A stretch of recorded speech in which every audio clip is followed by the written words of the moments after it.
Welcome to the Journal Editorial Report. I'm David Asman in this week for Paul's You Go as we mark President Trump's first 100 days in office. Now, by some standards, the administration has accomplished a great deal in that time, putting a justice on the Supreme Court, enacting massive deregulations, restarting the Keystone Pipeline project and a lot of other energy deals, and perhaps most surprisingly, chalking up some foreign policy wins. But turns out dealing with foreigners has proved easier than dealing with members of the U.S. Congress, with President Trump's legislative agenda stuck until now. This week saw movement on a new health care plan and a revolutionary simplification of our very complex tax code. We start with this week's rollout of the Trump tax plan, and not a moment too soon, with the U.S. economy growing just 0.7% in the first quarter of the year. Joining the panel this week, Wall Street Journal columnist and deputy editor Dan Henninger, Washington columnist Kim Strassel, editorial board member Joe Rago, and assistant editorial page editor James Freeman. Well, Joe, let's talk about the tax plan, because even though the press says there's not much to it, there's a lot to it. The details that were laid out on Wednesday: business taxes for large and small companies cut down to 15%. They're going to level the playing field between the big and the small by getting rid of a lot of the special deductions. A one-time tax to bring back $2 to $3 trillion in capital from overseas. Very simplified individual tax rates from 7 brackets down to 3, lowering of the top marginal rate, getting rid of the death tax and alternative minimum tax, reduction of capital gains. It goes on and on. There are a lot of specifics in here. Yeah, this is really an exercise in growth economics, and that the reforms you're talking about are immediate, permanent, and deep enough to improve the incentives to work and invest. This is a plan really designed to get us out of the 1 to 2% growth rut that we've been in for so long, which is why wages aren't rising, businesses aren't investing, and standards of living aren't going up. And Dan, the fact is that we've tried this before, and most notably during the Reagan years.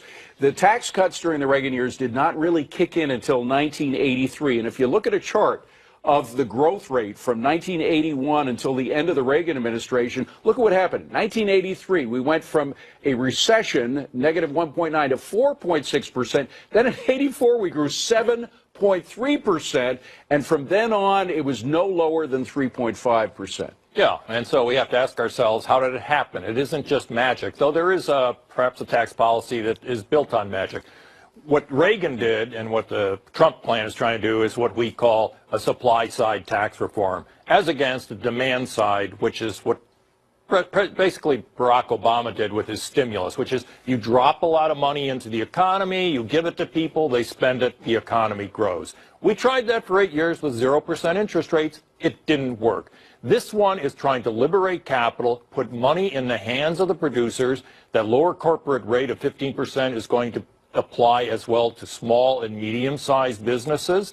And once that capital is retained by them, the idea is that they then will go out, invest it, and create more jobs. That is the goal of this tax. Of course, James, what the media says in describing this is that it's just breaks for the rich. And in fact, you look at what happened during the Reagan administration from 83 to 89, when the tax cuts kicked in until the end of the Reagan administration. Yes, the rich increased their income by 12.2%, but look at the poorest. The poorest 20% also had a 12% gain. Yeah, growth for everybody. Everybody's going to enjoy the growth. And I think the misconception is that people think that when you cut taxes on business, only the owners of the business benefit. And what we've learned is it's not just that a company has more money and it can pay out more wages, but when it can get a better return on investment, it invests more. So when a business expands, puts in new equipment, new machinery, that's what allows people to be more productive, and that's what allows them to get higher wages. So we've seen it in this country all over the world.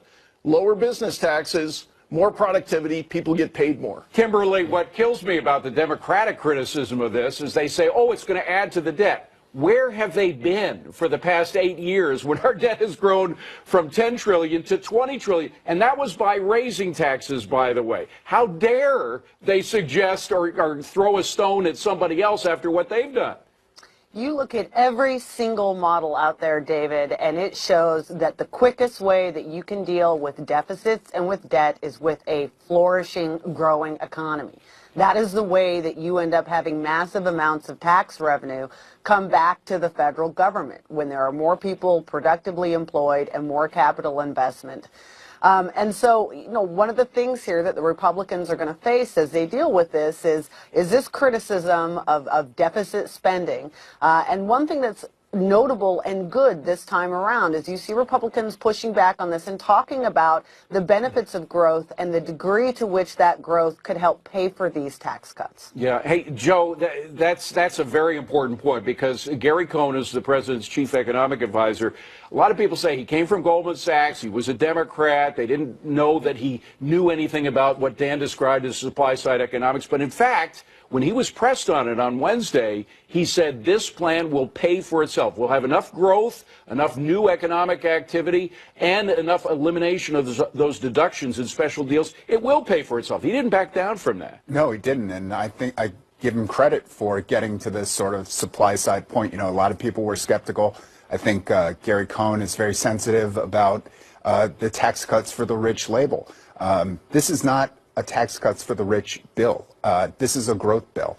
And he deserves a lot of credit for getting James, will it pay for itself, this bill? It will pay for a lot of the tax cuts, but we want to grow. And as we said, if you have a bigger economy, you can pay for more government. But just to underline, I think when a low or middle income person, besides the additional jobs, they're going to like what they see here, where the standard deduction is doubled. 10% bottom rate, right. And we won't have as many of these taxes where you're essentially forced to hire a tax preparer. Right. Simplicity means easy, cheap tax report filing, and so I think from that perspective they're going to like what they see. Here's what simplicity means. It's all on a postcard. They could put it all on a postcard. Wouldn't that be nice after what we just went through with the tax season? When we come back, the Trump tax plan facing a lot of hurdles on Capitol Hill as Democrats, even some Republicans, are voicing opposition. So can the president get a deal? Inside the Beltway when we return.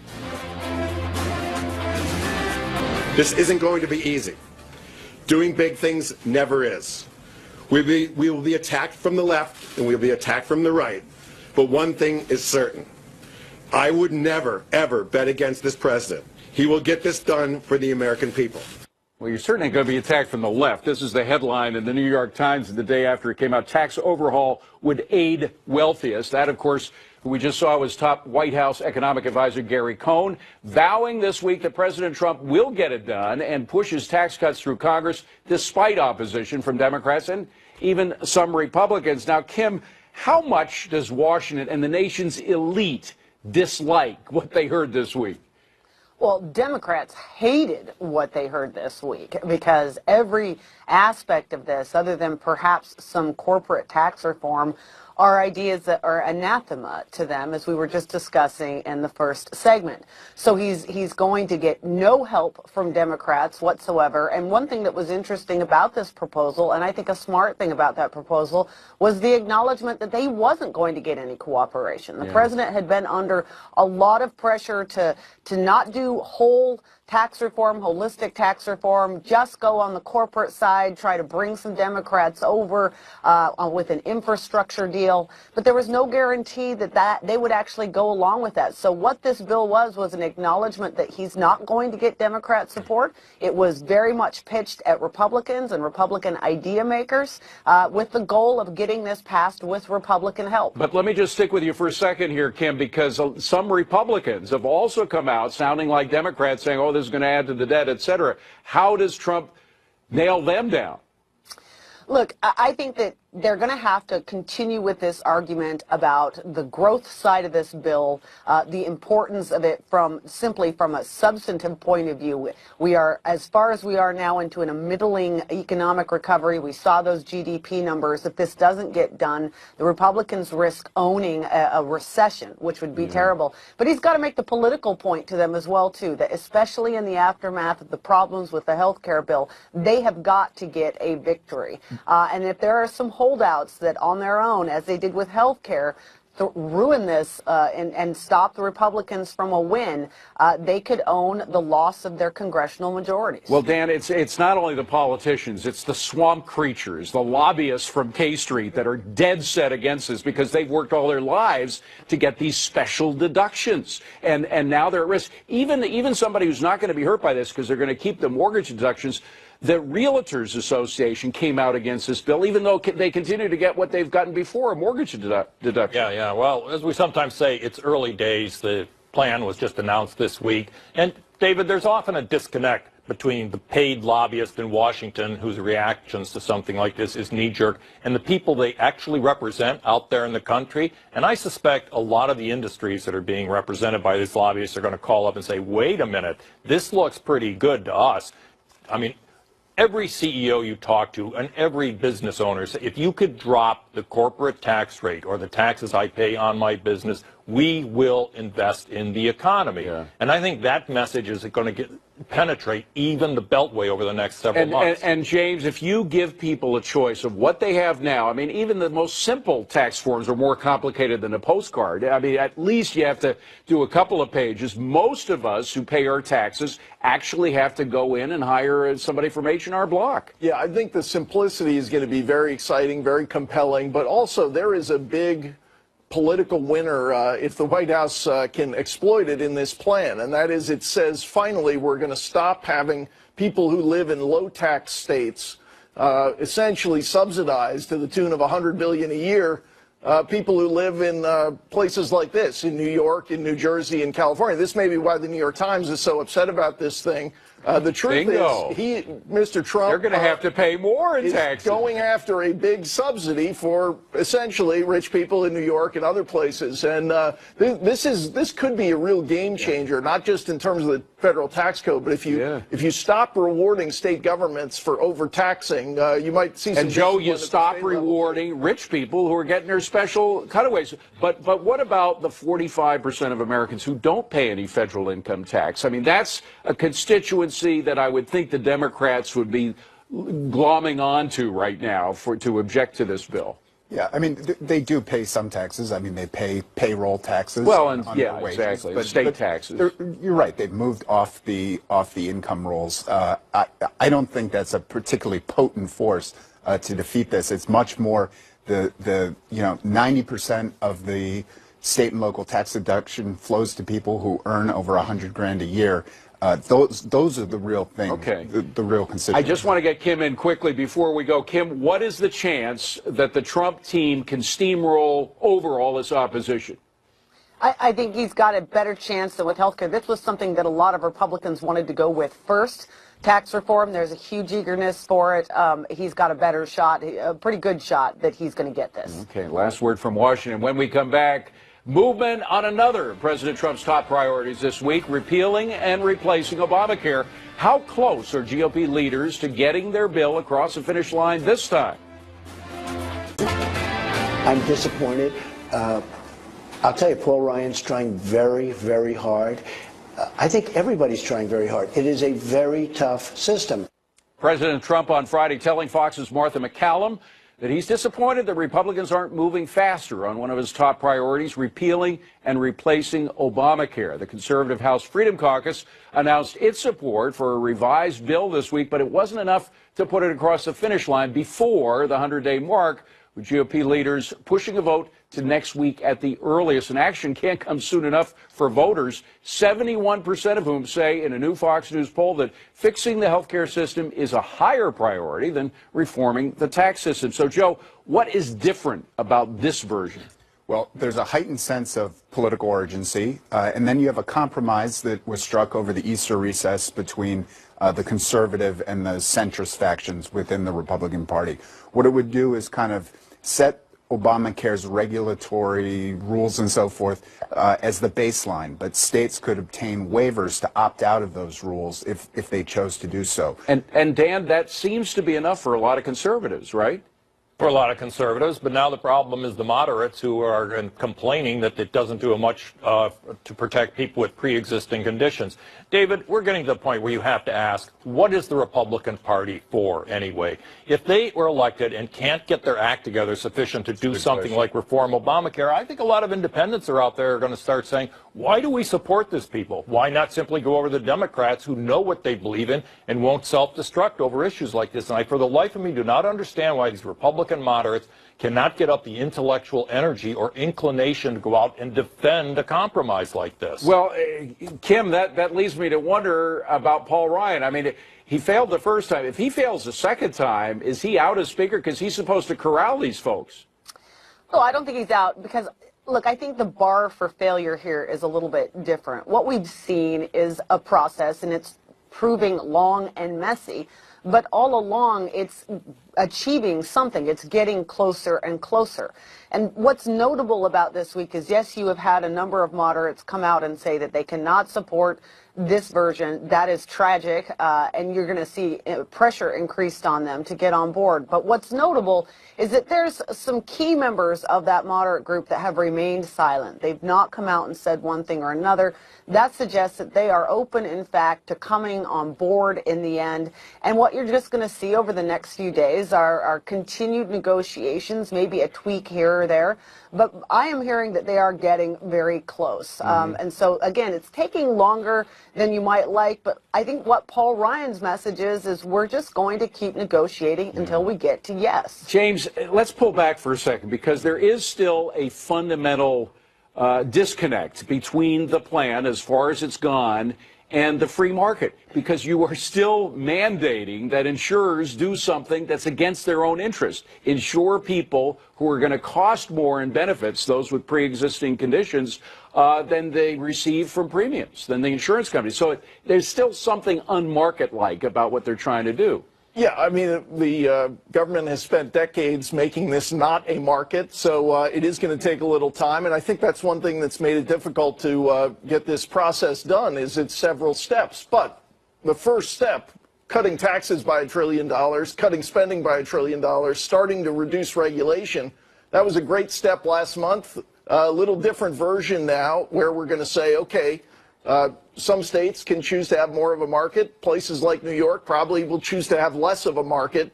You can keep more of the regulations. That's kind of how our system ought to work. Joe, there's another flaw with our system as it is, which is that there's a difference between insurance and good health. You can have, as some people do, an insurance plan, what they call the bronze plan, and you still have a $12,000 deductible. So that means you have to pay out of pocket $12 grand before you get paid anything back, which means a lot of people aren't going to the doctor. They're putting off visits to the doctor. They're putting off tests, which could save their lives. Yeah, I mean, it's one of the big problems with Obamacare is it's creating these distortions that you're talking about and giving people incentives not to get the care they need, to basically flee the market because they can't afford it.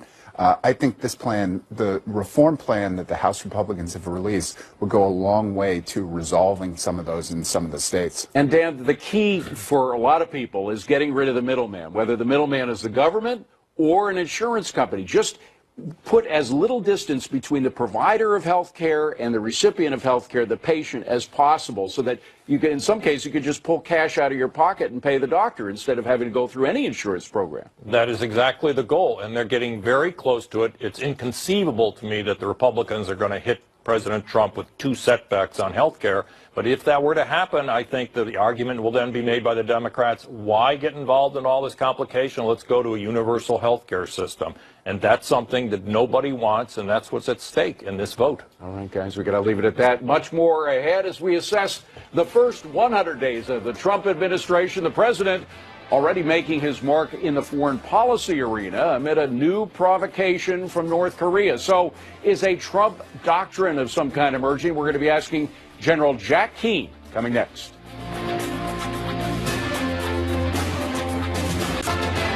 President Trump's first 100 days was not supposed to be notable for his expertise in foreign policy, and yet the commander-in-chief has already chalked up military and diplomatic successes that have received praise, even from some of his Democrat rivals.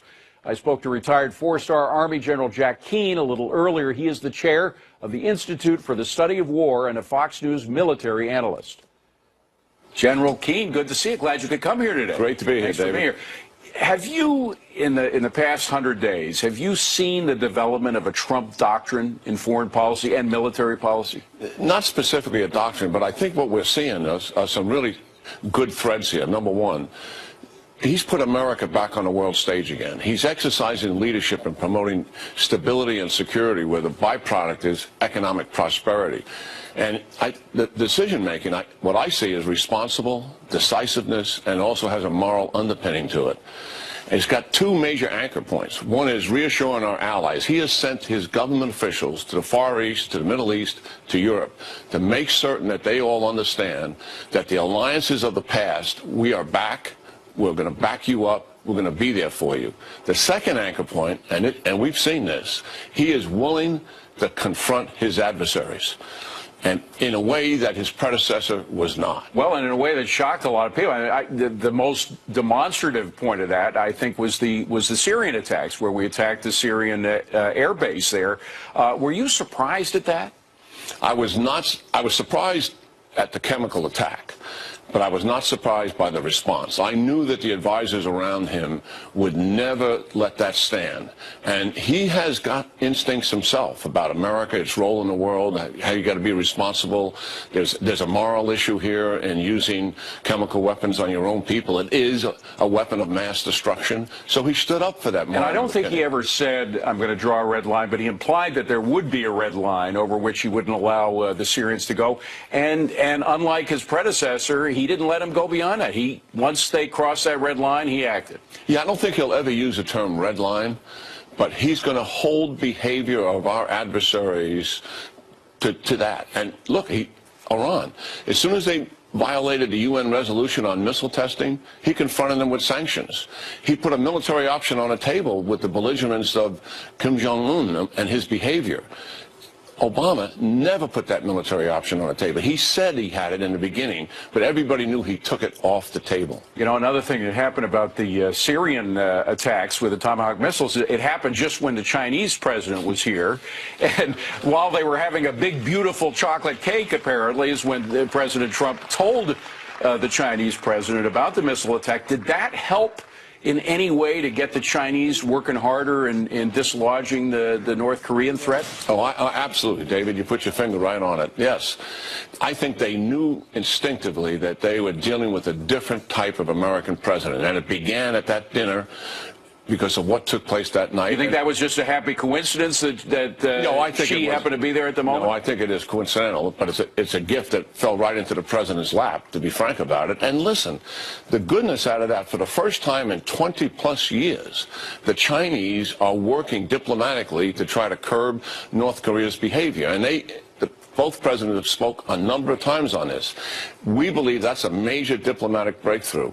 I'm not sure it's going to turn into the kind of results we want. We'll see. The Chinese could be gaming us on this. I don't think so, but we'll have to see. What about the military option, if there is an option with North Korea? I mean, we have seen a show of force there, putting the nuclear sub in South Korea, and this carrier task force that eventually made its way to the Korean coast. Is there any potential for military action? Certainly there are. I mean, we have three vectors that we're pursuing. One is the diplomatic option. We've essentially given the ball to China to take that. We're also reassuring our allies, South Korea and Japan, that we got their back. Economic options, I know the National Security Council is working on a number of sanctions dealing with North Korea that will be very tough by comparison in the past, and also possibly China, if China folds its hand and doesn't help. And then the military options are there. What we would do with a military option is we would only use a military attack if we believe the North Koreans had weaponized a ballistic missile and they were about to fire it. That would provoke us. Otherwise, carrier battle groups can come and go, submarines can come and go. We are not going to take North Korea on in some kind of unprovoked attack. That will not happen. Let's bring it closer to home, to Europe and Russia. Of course, Russia has a big strategic interest in what happened in Syria. That was kind of a shot across their bow as well. Now they have moved some of those Syrian planes to a Russian air base inside Syria, so there may be complications there. How do you see our relations with Russia working out in this new Trump environment? Well, I really applaud the Trump team and the president, how they have handled Russia, because they have called out Russia.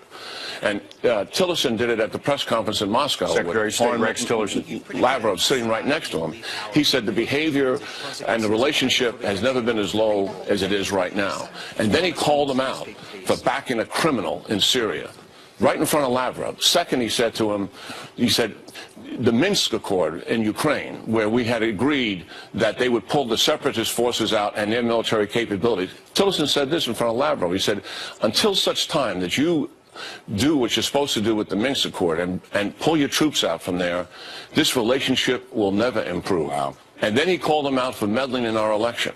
So they've got Russia. And I'm going to mention a very minor point. He never smiled. You saw the big smiles of Hillary Clinton and President Obama in front of these guys. They knew they were taking them to the cleaners. Rex Tillerson has decades of experience dealing with these guys. He knows how to deal with them straight. I mean, that's a small point, but it shows how much experience he has in dealing with these guys. And gone is the phony platitudes of John Kerry and the coddling of Lavrov that would always go on in public, even though Lavrov is always lying to us and certainly trying to cover up war crimes and his aggressive, assertive behavior. That's all over. Okay, we got to leave it. But, General, do you feel safer now with Trump in office than you did with the previous administration? Yeah, absolutely, because all of our adversaries are reevaluating and assessing. And in a sense, he's got them a little bit back on their heels, and that's a good place to be. General Jack Keane, great to see you, General. Thank you. Good to see you, David. And still ahead, from a Supreme Court victory to a travel ban defeat, our panel weighing in on the highs and lows of the Trump administration's first 100 days.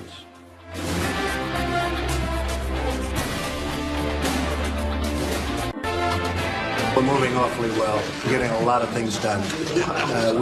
I don't think there's ever been anything like this. It's a false standard, 100 days, but I have to tell you, I don't think anybody has done what we've been able to do in 100 days, so we're very happy. Well, he thinks it's great. President Trump on Friday touting the accomplishments of his first 100 days, but he's getting mixed reviews from the American public, with just 45% of voters in a new Fox News poll approving of the job he's doing. But on some of the biggest issues facing the country, the president is scoring somewhat higher marks, including his handling of ISIS, terrorism, and the economy. We're back with Dan Henninger, Kim Strassel, Joe Rago, and James Freeman. It's kind of, Dan, like the issues he's doing well, but he doesn't get the credit for it, right? I mean, that's what the polls seem to show. They seem to show that, David. But, let's just stand back a little bit and try to figure out what we have learned about Donald Trump in the first 100 days. Came into the presidency without much political experience. He's been criticized for inconsistencies in his judgments, and certainly there's been a lot of lack of execution out of the White House. But to my mind, what we see here is a president who is actually being shaped by the forces inside American politics. And in the process, he is making judgments. And as I watch him, most of his judgments are on behalf of the private sector. And I think that's very important, because most of these executive orders are intended to help the job creators in the country, to get the private sector going.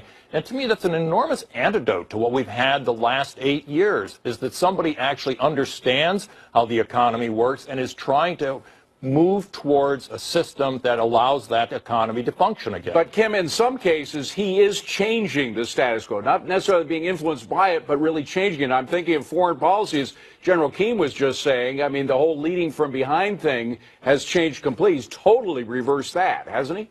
Yeah, that is over. And also, he's done some things that I think have surprised people in positive ways, especially in foreign policy. Remember, there were great fears when this president was coming to office that this was an isolationist after some of the talk about America first. In fact, you're seeing him out there not just leading on questions of foreign policy, but expanding his relationship with allies, asking new people to come into NATO, asking for help in some of these different ventures that he is tackling overseas. So I think he surprised some people with regards to that. I think he's also just, look, domestically, surprised people in that he is doing exactly what he said he was going to do in terms of deregulation, tax cuts, and Supreme Court justices. And James, his appointments, and the Supreme Court justice, of course, was one of them. You look at Rex Tillerson, extraordinary guy. You look at Defense Secretary, the head of Homeland Security. He's hired the general. He's hired the perfect people for those positions, it seems to me. He's had some inspired choices. I would add Betsy DeVos at Education, Tom Price, Ben Carson.